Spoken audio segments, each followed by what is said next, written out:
days when kings led armies into battle, Israel stood face to face with its greatest fear. On one hill stood the army of Israel, on the other, the Philistines.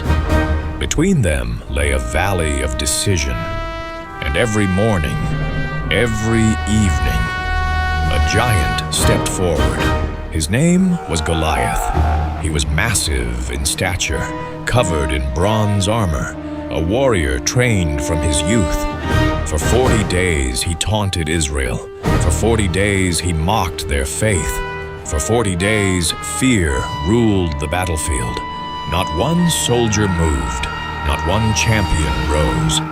Even King Saul trembled. But while warriors hid behind shields, a shepherd was walking toward destiny. His name was David. He was not sent to fight. He carried no sword. He wore no armor. He came simply to deliver food to his brothers. But when David heard the giant's voice, something awakened inside him. It was not anger. It was not pride. It was holy conviction. While others saw an unbeatable enemy, David saw a man defying the living God. He remembered the lion. He remembered the bear. He remembered the quiet battles no one else saw. Because faith is not built in public victory. It is built in private obedience. When David stood before King Saul, he did not speak like a boy. He spoke like someone who knew his God. He refused the king's armor, because you cannot fight spiritual battles with borrowed identity. Instead, he chose 5 smooth stones, not because he doubted, but because he was prepared.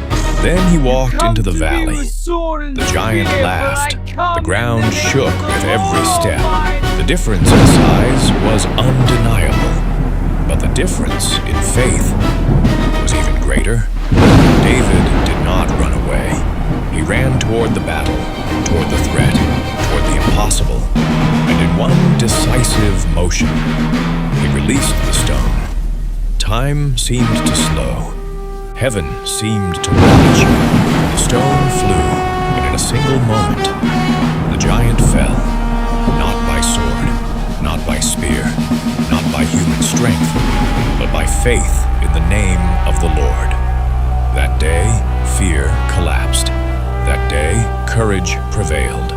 That day, Israel remembered who fought their battles, and the lesson echoes through history. Your giant may be loud. Your giant may be intimidating. Your giant may stand taller than your confidence. But giants fall. When faith runs forward, the battle is never about size. It is about surrender. The same God who strengthened a shepherd still empowers the faithful. So when your valley appears, when your fear speaks, when your giant mocks your destiny, remember David, remember the stone, and remember this: one act of fearless faith can change everything.